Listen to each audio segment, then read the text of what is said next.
In the summer of 2015, Europe experienced the highest influx of refugees since the Second World War. Why? The main reason is that Syria has become the world's top source of refugees. Syria is located in the Middle East, an ancient, fertile land settled for at least 10,000 years. Since the 1960s, it's been led by the al-Assad family, who have ruled it as quasi-dictators until the Arab Spring happened in 2011, a revolutionary wave of protests and conflicts in the Arab world that toppled many authoritarian regimes. But the Assads refused to step down and started a brutal civil war. Different ethnicities and religious groups fought each other in changing coalitions. ISIS, a militaristic jihadist group, used the opportunity and entered the chaos with the goal to build a totalitarian Islamic caliphate. Very quickly, it became one of the most violent and successful extremist organizations on earth. All sides committed horrible war crimes using chemical weapons, mass executions, torture on a large scale, and repeated deadly attacks on civilians. The Syrian population was trapped between the regime, rebel groups, and the religious extremists. A third of the Syrian people have been displaced within Syria, while over 4 million have fled the country. The vast majority of them reside now in camps in the neighboring countries, who are taking care of 95% of the refugees, while the Arab states of the Persian Gulf together have accepted 0 Syrian refugees, which has been called especially shameful by Amnesty International. The UN and the World Food Programme were not prepared for a refugee crisis on this scale. As a result, many refugee camps are crowded and undersupplied, subjecting people to cold, hunger, and disease. The Syrians lost hope that their situation will be getting better anytime soon, so many decided to seek asylum in Europe. Between 2007 and 2014, the European Union had invested about €2 billion in defences, high-tech security technology and border patrols, but not a lot in preparation for an influx of refugees. So it was badly prepared for the storm of asylum seekers. In the EU, a refugee has to stay in the state they arrived in first, which put enormous pressure on the border states that were already in trouble. Greece, in the midst of an economic crisis on the scale of the Great Depression, was not able to take care of so many people at once, leading to terrible scenes of desperate, hungry people on islands usually reserved for tourists. The world needed to come together and act as a united front, but instead it has become more divided. Many states downright refused to take in any refugees, leaving the border states alone in their struggle.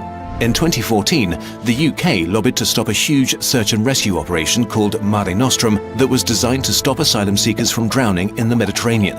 The idea seems to have been that a higher death toll on the sea would mean fewer asylum seekers trying to make the journey. But of course, in reality, that's not what happened. The perception of the crisis around the world suddenly changed when photos circulated of a dead boy from Syria found lying face down on a beach in Turkey. Germany announced that it will, without exception, accept all Syrian refugees and is now preparing to take in 800,000 people in 2015. More than the entire EU took in 2014, only to impose temporary border controls a few days later and demand an EU-wide solution. All over the West, more and more people are beginning to take action, although support for asylum seekers has mostly come from citizens, not from politicians. But there are fears in the Western world: Islam, high birth rates, crime and the collapse of the social systems. Let's acknowledge this and look at the facts. Even if the EU alone were to accept all 4 million Syrian refugees and 100% of them were Muslims, the percentage of Muslims in the European Union would only rise from about 4% to about 5%. This is not a drastic change and will certainly not make it a Muslim continent. A Muslim minority is neither new nor reason to be afraid. Birth rates in many parts of the Western world are low, so some fear asylum seekers might overtake the native population in a few decades. Studies have shown that even though birth rates are higher among Muslims in Europe, they drop and adjust as the standard of living and level of education rises. Most Syrian refugees already are educated. The birth rate in Syria before the civil war was not very high, and the population was actually shrinking, not growing. The fear that refugees lead to higher crime rates also turns out to be wrong. Refugees who become immigrants are less likely to commit crimes than the native population. When allowed to work, they tend to start businesses and integrate themselves into the workforce as fast as possible, paying more into the social systems than they extract from them. Syrians coming to the West are potential professional workers, desperately needed to sustain Europe's aging population. Also, refugees traveling with smartphones has led to the misconception that they're not really in need of help.